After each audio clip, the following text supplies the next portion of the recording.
May niluluto na raw na impeachment complaint ng ilang grupo laban kay Vice President Sara Duterte.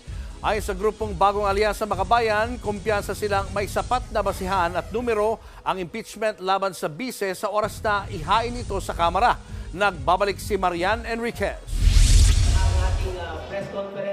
Sa gitna ng kaliwat ka ng mga anomalya, kumpiyansa ang grupong Bagong Alyansang Makabayan na may sapat na basihan para ma-impeach o mapatalsik sa pwesto si Vice President Sara Duterte. Katunayan, nagsimula na silang bumuo ng impeachment complaint laban sa bise. Target nilang isumite ito sa Kamara sa Nobyembre kapag nag-resume na ang sesyon ng Kongreso.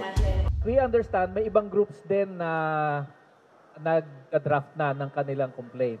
So, there might even be multiple complaints. Sa ilalim ng rules of impeachment sa Kamara, kapag nakitaan ng probable cause ang impeachment complaint, dadalhin ito sa plenaryo para pagbotohan. 1/3 lang ng mahigit 300 kongresista ang kailangang pumabor sa resolusyon para maiakyat ito sa Senado na siyang magko-convene bilang impeachment court. Kumpiyansa ang grupong Bagong Alyansang Makabayan na makakakuha sila ng sapat na boto. In-expect natin madaling makakakuha ng endorsement. If we are able to get 106 supporters in the House, that will make the impeachment process faster. Una nang sinabi ni VP Sara kahapon na gusto talaga siyang patalsikin ng mayorya at Makabayan bloc ng Kamara. Pero kampante raw siya na mahina ang mabubuong impeachment complaint laban sa kanya. Pakiramdam ko at sa tingin ko sa mga nangyayari, wala silang kaso for impeachment. Kaya sila nandyan. Kaya sila sige hanap ng kung ano ang gagamitin nila. Ayon naman kay dating Bayan Muna Representative Nery Colmenares, dalawa ang pwedeng grounds for impeachment laban sa bise. Betrayal of public trust at katiwalian dahil sa issue ng confidential funds at mga anomalya sa DepEd.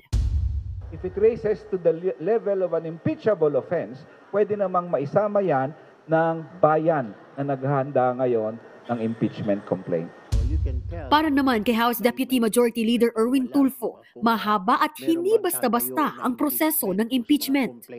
Ito ba ay may mga form, may substance, yung mga tinitignan dyan kung wala naman yung mga sabi-sabi lang, baka hindi matuloy. Sa gitna ng usapin ng impeachment sa kanya, muling naglabas ng pahayag si VP Sara. Hinimok niya ang mga kongresista na itigil ng paggamit ng mga testigo na wala raw kredibilidad o questionable ang layunin. Ginawa niyang halimbawa rito si dating DepEd Undersecretary Gloria Mercado na humarap sa komite kahapon at bahagi na raw ng political machinery laban sa kanya. Panawagan pa niya pag-isipan daw sana ng Kamara ang paggamit ng mga testigo laban sa kanya na posible raw makasira sa buhay at kinabukasan ng mga inosenteng empleyado ng DepEd at kanilang pamilya. Thank you. Nagbabalita mula sa Frontline, Marian Enriquez, News 5. Mga kapatid, Julius Babaw po. Iba na ang may alam at may pakialam sa panahon ngayon. Para sa Frontline ng mga balita, mag-follow at mag-subscribe sa social media pages ng News 5.